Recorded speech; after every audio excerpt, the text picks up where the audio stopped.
नमस्कार मेरे दोस्तों, मेरे साथियों, मेरे छोटे भाइयों बहनों।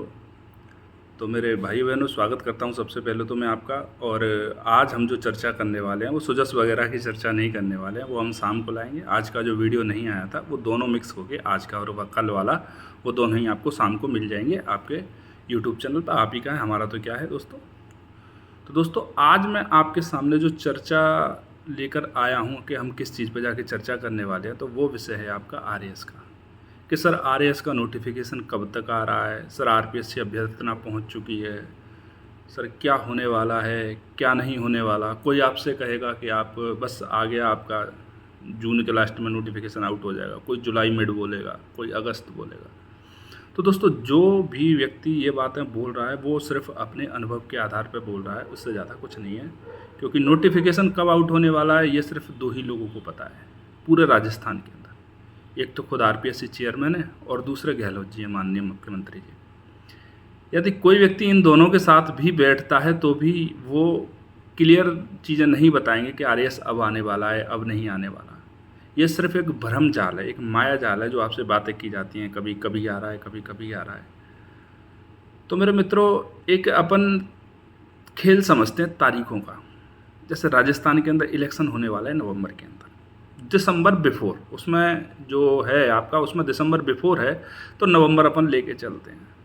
यदि नवंबर में इलेक्शन है तो ये आरपीएससी की मजबूरी है कि वो अक्टूबर तक आपका प्रीलिम्स करवाए ही करवाए और मेंस को फिर जनवरी तक के लिए छोड़ दे। कोई दूसरी गवर्नमेंट या यही रिटर्न हुए तो यही लोग फिर उसको जनवरी में कंटिन्यू करें।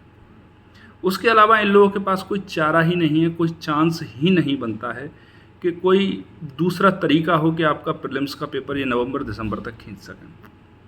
तो मित्रों, मेरी बात एक समझने की कोशिश करना कि आपका नोटिफिकेशन आउट हो चाहे कभी भी, लेकिन आपका एग्ज़ाम अक्टूबर तक होने वाला है प्रीलिम्स का। तो मेरे हिसाब से तो आप नोटिफिकेशन की ज़्यादा चिंता न करते हुए आप ये चिंता कीजिए कि अगर प्रीलिम्स अक्टूबर में है तो क्या आपकी तैयारी पूरी है या नहीं है। आप उस चीज़ को लेकर चलिए। तो दोस्तों, मैं आपको ये भी बताने वाला हूँ यहाँ पर कि अगर अक्टूबर तक आपका प्रीलिम्स हो रहा है तो उसकी स्ट्रेटजी क्या रखनी चाहिए, उस स्ट्रेटजी पे भी मैं थोड़ी सी चर्चा करूँगा। वीडियो बहुत लंबा नहीं करूँगा।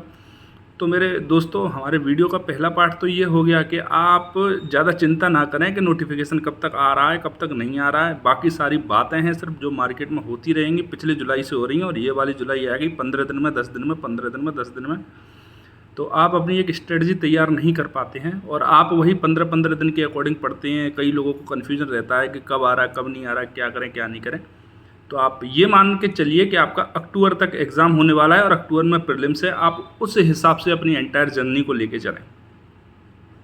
तो दोस्तों, मैं जो अपने अनुभव से आपको बताने जा रहा हूं कि आपको किस तरह से तैयारी को लेके जाना चाहिए आगे, किस तरह से अपने प्रिपरेशन को बढ़ाना चाहिए, हम सिर्फ यही बातें करेंगे कि हमारी स्ट्रेटजी एग्ज़ाम तक क्या रहनी चाहिए।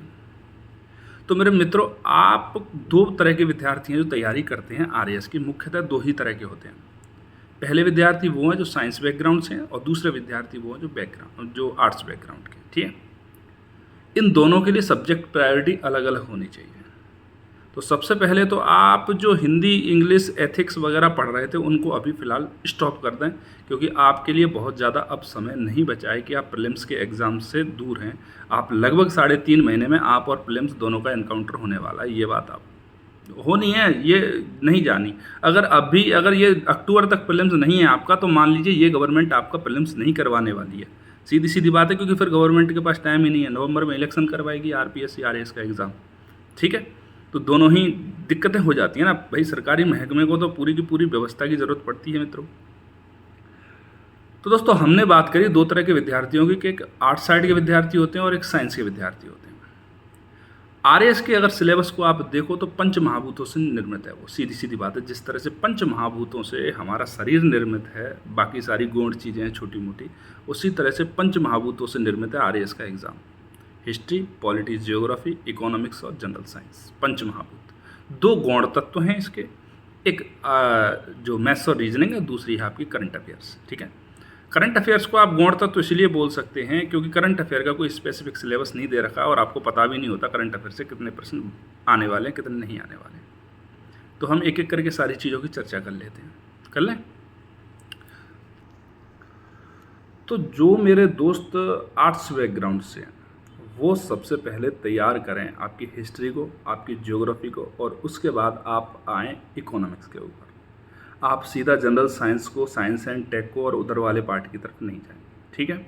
जब आपकी ये चीज़ तैयार हो जाए, और हाँ, इन चीज़ों को भी आप इंट्रीगेटेड तरीके से तैयार करोगे, मतलब आपको सिर्फ प्रीलिम्स के लिए ही तैयार नहीं करनी है। अगर आप हिस्ट्री पढ़ रहे हो तो आप कोई टॉपिक उठाओ, उसमें से कहाँ से किस तरह से प्रीलिम्स के क्वेश्चन बन सकते हैं उस चीज़ को निकालो, मेंस के किस तरह से बन सकते हैं उस चीज़ को निकालो, और इस तरह से एक टॉपिक को एक होलिस्टिक अप्रोच के साथ, एक इंट्रीगेटेड अप्रोच के साथ तैयार करते हुए चलो, जिससे प्रीलिम्स तक आपका, प्रीलिम्स का और इन पंच महाभूतों का, जो कि पूरा का पूरा प्रीलिम्स तो इनके ऊपर डिपेंड है ही है, मेंस के 350 नंबर भी इन्हीं के ऊपर डिपेंड है। आप प्रीलिम्स और मेंस दोनों का बहुत अच्छे से कवर कप कर सकें, इसीलिए कोई टॉपिक उठाओ तो उसके प्रीलिम्स के किस तरह से प्रश्न यहाँ से बनते हैं वो सारा, और मेंस के यहाँ से किस तरह से प्रश्न पूछे जा सकते हैं वो सारी, दोनों चीज़ों को ही लेके चलें। और उसी तरह जो साइंस बैकग्राउंड वाले विद्यार्थी हैं वो सबसे पहली प्रायोरिटी दें आपकी जनरल साइंस को, ठीक है। साइंस बैकग्राउंड वाले विद्यार्थियों को सबसे लास्ट में रखना है हिस्ट्री को। अगर वो हिस्ट्री को पहले रख लेते हैं तो एक तो थोड़ा सा गफलत में पड़ जाएंगे, उलझ जाएंगे, और एक सिलेबस भी उनका थोड़ा सा बड़ा रहता है हिस्ट्री का और सब्जेक्ट की अपेक्षा, ठीक है। आप सबसे पहले हिस्ट्री निकालें, फिर ज्योग्राफी निकालें, फिर उसके बाद आप इकोनॉमिक्स पर आएँ, और दूसरी तरफ आपको जो जाना है वो जाना है आपका मैथ्स और रीजनिंग के ऊपर। तो इस तरह से साइंस वाले विद्यार्थी अपनी तैयारी को आगे बढ़ाएं, और जो आर्ट्स वाले विद्यार्थी जिनका मैथ्स से 36 का आंकड़ा है वो कृपा करके मैथ्स और रीजनिंग से उतने ही दूर रहें जितना आज तक दूर रहे हैं, क्योंकि कैसा भी पेपर आएगा रीजनिंग के 5 से 6 प्रश्न आपको ऐसे मिल जाएंगे जो आपकी जनरल अप्रोच से, जो आपने आज तक पढ़ा है उससे वो सॉल्व हो जाएंगे। इसकी माँ, उसका भाई, कितने ट्रायंगल हैं, कौन सी आकृति मैच कर रही है, कौन सी नहीं कर रही, तो इस तरह के उनसे आराम से हो जाएंगे। बहुत ज़्यादा परेशान ना हो, 20 में से 5 प्रश्न आराम से कर पाएंगे वो लोग, ठीक है। अब अंत में आ जाती है बात करंट अफेयर की। सर करंट अफेयर क्या करें, कहाँ से पढ़ें, कहाँ से नहीं पढ़ें। तो मेरे मित्रों, करंट अफेयर की मैं आपको बात बताऊं तो करंट अफेयर की ना तो कोई एक ऑथेंटिक बुक है कि भाई इस राइटर की बुक उठा लो यहाँ से हो जाएगा, ना कोई ऑथेंटिक कोई भी यूट्यूब के ऊपर चैनल है। आपके पास करंट अफेयर को पढ़ने का सिर्फ एक ही माध्यम रह जाता है कि आप गवर्नमेंट के डॉक्यूमेंट को फॉलो करें। देखो मेरे भाइयों बहनों, अगर स्वयं गहलोत जी भी ओलंपिक में भाग ले लें, गोल्ड मेडल लेके आएँ, और गवर्नमेंट के ऑफिशियल हैंडल्स पे अगर उनको जगह नहीं मिले तो समझ लेना वो आपके एग्ज़ाम के लिए ज़रूरी अब नहीं है। चाहे आप किसी गांव के ओलंपिक में जाओ, वहाँ मेडल लाओ, और गवर्नमेंट के ऑफिशियल हैंडल अगर आपको कवर कर रहे हैं तो आप एग्ज़ाम के लिए बहुत इंपॉर्टेंट हो गए। मतलब गवर्नमेंट जिस चीज़ को इम्पोर्टेंट समझ रही है वो उसी को एग्ज़ाम के अंदर देने वाली है, बाकी किसी को नहीं देने वाली है। तो आप यदि ये सोचने वाले हो कि 20 में से 20 प्रश्न करंट अफेयर के सही करने वाले हैं हम, तो एकदम गलत। अगर आप 20 में से 15-16 क्वेश्चन भी ठीक करते हो करंट अफेयर से तो आप A1 कैटेगरी स्टूडेंट्स के अंदर। मेरा 5 साल का यूपीएससी का अनुभव है और लगभग 2 साल का आरएएस का भी अनुभव है। मैं आपको बता रहा हूँ, आप यदि करंट अफेयर की तरफ पीछे बावड़ों की तरफ पड़ जाओगे, पागलों की तरफ पड़ जाओगे तो बहुत मुश्किल हो जाएगा। करंट अफेयर ही आपके लिए वर्डन बढ़ जाएगा, दूसरी चीज़ तो आप कवर कर ही नहीं पाओगे। तो आप करंट अफेयर को सिर्फ गवर्नमेंट के डॉक्यूमेंट जो आते हैं उन तक सीमित रखें, ठीक है, क्योंकि वहाँ से आप 60 से 70%, 80% प्रश्न ठीक कर देंगे और वो आपके लिए मोर देन इनफ है। क्योंकि आप इससे ज़्यादा करने को जाएंगे तो कहीं ना कहीं दूसरी जो सब्जेक्ट्स हैं उनके साथ नाइंसाफ़ी कर दोगे।